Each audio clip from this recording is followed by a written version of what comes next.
Ya, nama saya Pengurus Saging. Saya jaga kaum Kayan eh, ke dalam Sungai Sap. Banyak itu kebaikan, banyak kebaikan, banyak untung lah kita pindah ke Sungai Sap. Saya Kaunselor Tira alias Liwan Lawai daripada Umma Kelab Sungai Asap Belaga. Ada 2 tahun kerjaan memindah kita dari Sungai Baloi, memberi laluan pada pembinaan hidroelektrik Bakun 1. Jadi kita pindah ke sini, jadi ada 15 buah rumah panjang yang dipindahkan dari Sungai Baloi ke penempatan semula Sungai Asap. Kampung dipindah 15 buah kampung dan dalam satu kampung tengok dia punya itulah berapa ramai yang ada di tempat lama tu. Jumlah penduduk seluruh Sungai Asap dalam 15 buah panjang yang telah dipindah lebih 10.000 jiwa, lebih 10.000 penduduk yang telah dipindah masa itu. Buat masa ini memang okeylah jalan sudah. Tidak macam dulu. Dulu kita pindah, datang sini mau 3 jam. Sekarang ini sebab saya sudah biasa jalan 1 jam 45 minit, 1 jam 50 menit. Memang sampai ya. Di Sungai Baloi, jadi kita hanya guna perahu saja. Kalau nak pergi ke Pekan Belaga, gunakan perahu. Kalau nak pergi ke tempat kampung lain-lain yang di sebelah hilir, di sebelah hulu, melalui jeram. Jadi itu pun makan belanja yang besar. Gunakan berapa drum minyak, bensin untuk kita sampai ke satu destinasi. Kalau tersilap di Rumah Daro 2 kali lockdown rumah Daro, tapi bukan semua kampung, dia pakai blok. One block, satu blok itu 15 pintu, jadi kita lockdown 1 blok lah. Jadi untuk yang lain kita swap semua. Jadi semua okey lah masa itu. Banyak hasil tanaman pun susah nak bawa ke pasar. Jadi adalah sebahagian toke-toke yang datang ke rumah panjang untuk membeli getah kah, beli lada kah, beli koko kah dan sebagainya. Jadi mereka datang. Jadi kadang kita pun pergi turun bawa barang hasil pertanian dengan kos yang besar. Tapi sejak kita pindah di sini, jadi senang. Kalau mereka nak datang dari Betulu, datang beli. Kalau di lada hitam, kita ada lembaga lada hitam. Dia datang sini, kita bawa pasar saja. Kebajikan daripada Yang Muhammad ada beras lah, barang makan lah, mie macam tu.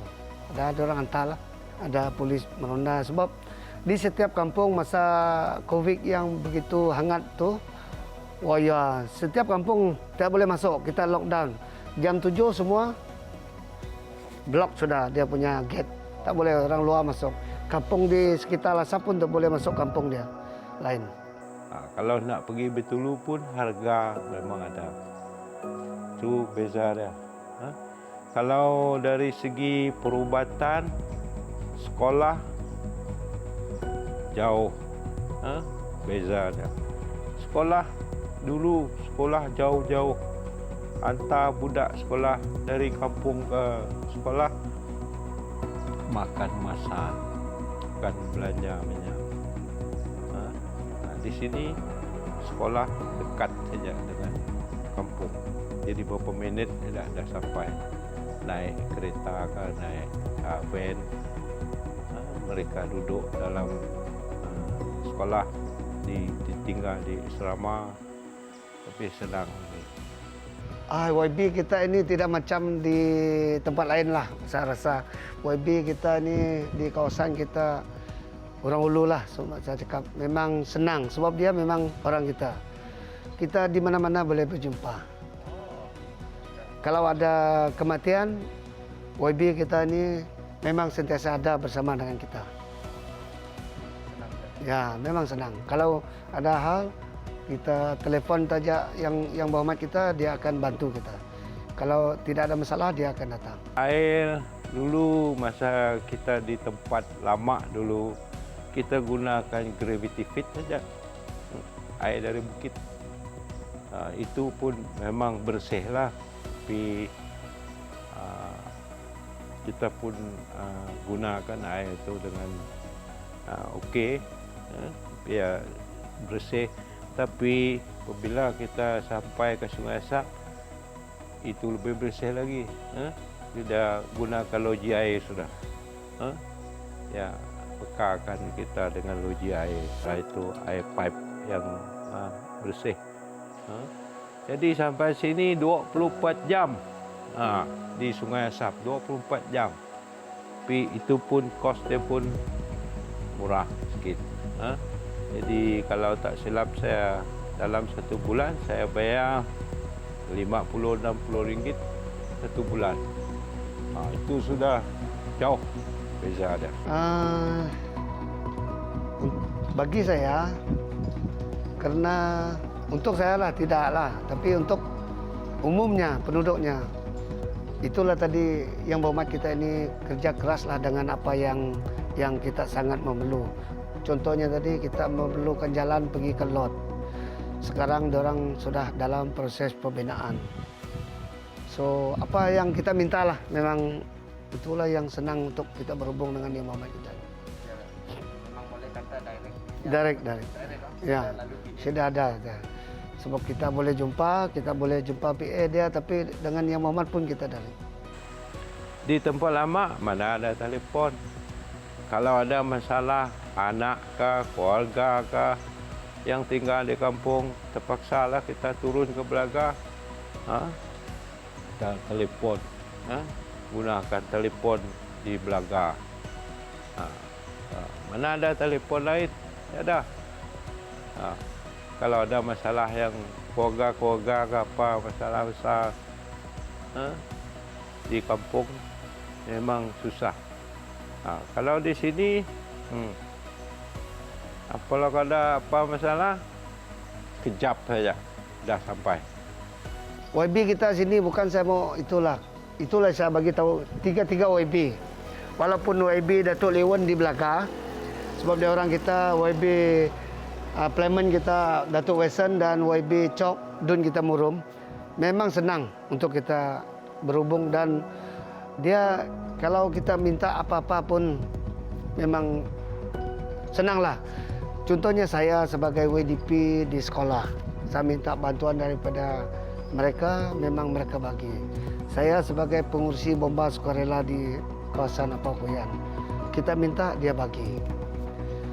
Dan kita sebagai kaunselor pun masalah kita di sini kita sampaikan kepada yang Muhammad kita pun mereka ambil berat tentang apa yang kita bagi tahu. Sangatlah komit saya tengok YB kita ni. Saya tahu keadaan yang Muhammad di bandar memang kalau saya bandingkan yang Muhammad di bandar dan kita di pedalaman terlalu jauh beza. Tidak senang mau jumpa yang Muhammad di bandar daripada di pedalaman. Saya tahu tu. Jadi sejak saya dilantik, saya keluar kampung di tempat lama dulu. Saya dilantik 89 keluar kampung di tempat lama. Sudah itu tahun 2004 apabila sudah pindah ke sini, itu kurang lebih ada 16 tahun jadi tua kampung. Jadi pelantikan saya jadi ketua masyarakat 2004 sampai sekarang. Jadi sepanjang masa itu saya tengok keadaan politik, saya tengok keadaan pembangunan yang ada dari segi daripada negeri Sarawak dan pusat. Saya rasa okeylah. Tak ada itu sangat. Jadi banyak pembangunan yang telah dibawa ke masuk ke pendalaman. Rasa di tempat yang baru ini sangat-sangatlah sesuai karena kemudahan yang ada pada kita adalah pertama sekolah. Kita dikumpul di satu tempat. Senang untuk kita menjaga anak kita dan mengantar anak kita sekolah. Kedua, perjalanan yang ada sekarang. Kita hendak ke Bintulu, kemanapun ada jalan. Dulu kalau pergi rumah saya turun bermalam di Belaga, the next day baru dapat balik. So kita tidak dapat. Sekarang ini kita dari KL pun terus sampai rumah. Itu yang dia punya lain daripada yang dulu dan yang sekarang. Memang jauh beza dia. Mungkin tak lama lagi pilihan raya akan tiba. Saya dengar-dengar ni tak lama lagi. Jangan kalau tahun ini ataupun tahun depan. Tapi saya rasa masihlah ingat dengan kerjaan. Kerana kerjaan ni yang harapan kita sebenarnya. So, saya mewakili kita di kawasan Nasab Apau Koyan memberi besar-besar terima kasih kepada Yang Berhormat kita, Pelaman kita Yang Berhormat Datuk Wilson Uga Anak Kumbung dan Dun kita Yang Berhormat Tuan Kennedy Chok Pai dan juga kerjaan GPS kita terlebihnya kepada Ketua Menteri Sarawak kita.